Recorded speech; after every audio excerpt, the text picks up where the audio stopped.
بسم اللہ الرحمن الرحیم۔ جب سورۃ انعام کی یہ آیت اتری، جو لوگ ایمان لائے اور انہوں نے اپنے ایمان میں گناہوں کی آمیزش نہیں کی، تو آپ صلی اللہ علیہ وسلم کے اصحاب نے کہا، یا رسول اللہ، یہ تو بہت ہی مشکل ہے، ہم میں سے کون ایسا ہے جس نے گناہ نہیں کیا؟ تب اللہ پاک نے سورۃ لقمان کی یہ آیت اتاری کہ بے شک شرک بڑا ظلم ہے۔ صحیح بخاری حدیث نمبر 32۔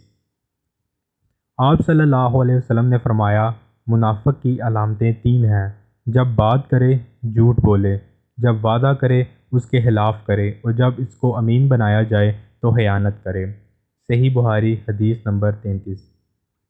رسول اللہ صلی اللہ علیہ وسلم نے فرمایا کہ 4 عادتیں جس کسی میں ہوں تو وہ خالص منافق ہے، اور جس کسی میں ان چاروں میں سے ایک عادت ہو تو وہ بھی نفاق ہی ہے جب تک اسے نہ چھوڑ دے۔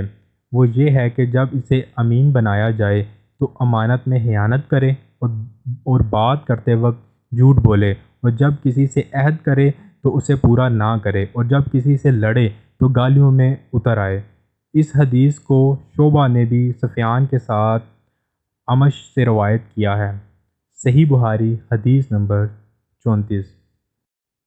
رسول اللہ صلی اللہ علیہ وسلم نے فرمایا، جو شخص شب قدر ایمان کے ساتھ محض ثواب و آخرت کے لیے ذکر و عبادت میں گزارے، اس کے گزشتہ گناہ بخش دیے جاتے ہیں۔ صحیح بخاری حدیث نمبر 35۔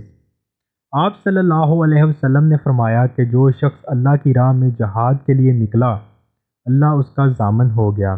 اللہ تعالیٰ فرماتا ہے، اس کو میری ذات پر یقین اور میرے پیغمبروں کی تصدیق نے اس سرفروشی کے لیے گھر سے نکالا ہے۔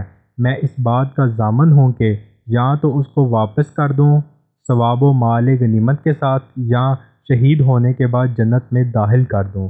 رسول اللہ صلی اللہ علیہ وسلم نے فرمایا، اور اگر میں اپنی امت پر اس کام کو دشوار نہ سمجھتا تو لشکر کا ساتھ نہ چھوڑتا، اور میری خواہش ہے کہ اللہ کی راہ میں مارا جاؤں، پھر زندہ کیا جاؤں، پھر مارا جاؤں، پھر زندہ کیا جاؤں، پھر مارا جاؤں۔